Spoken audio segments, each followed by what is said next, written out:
రోజు బ్రహ్మ ఆలోచనలో పడ్డాడు. ప్రపంచాన్ని సృష్టించాను, పశుపక్షాదులను సృష్టించాను, అయినా తృప్తిగా లేదెందుకని ఓ చిన్న ఆలోచన చేసి తనని తాను తిరిగి సృష్టించుకున్నాడు. మనిషి అని నామకరణం చేశాడు.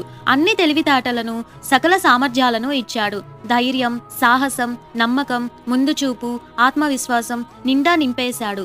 భూమి మీదకి వదిలేటప్పుడు బ్రహ్మకు భయం పట్టుకుంది.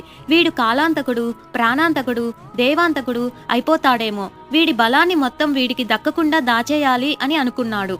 నేను దాన్ని ఆకాశంలో దాచేస్తాను, నాకివ్వు అంది గద్ద. మనిషి ఏదో ఒకరోజు ఆకాశాన్ని జయిస్తాడు, ఆ రోజు మళ్ళీ తీసేసుకుంటాడు అన్నాడు బ్రహ్మ. పోనీ నేను నీటి అడుగున దాచేస్తాను అని అంది చేప. మనిషి ఏదో ఒకరోజు నీటిని జయిస్తాడు, నేను నేల పొరల్లో దాచేస్తాను అంది ఎలుక. మనిషి నేలను చీల్చి మరీ సాధించేస్తాడు. అప్పుడు ఒక కోతి నెమ్మదిగా ముందుకు వచ్చి సర్వశక్తులన్నీ మనిషి లోపలే దాచేద్దాం అంది. బేష్, మనిషి అన్ని చోట్లకు వెళ్తాడు, అన్నింటినీ గెలుస్తాడు, కానీ తన లోపలికి వెళ్ళడు, తనను తాను గెలిచే ప్రయత్నమే చేయడు, అక్కడే దాచేద్దాం అన్నాడు బ్రహ్మ.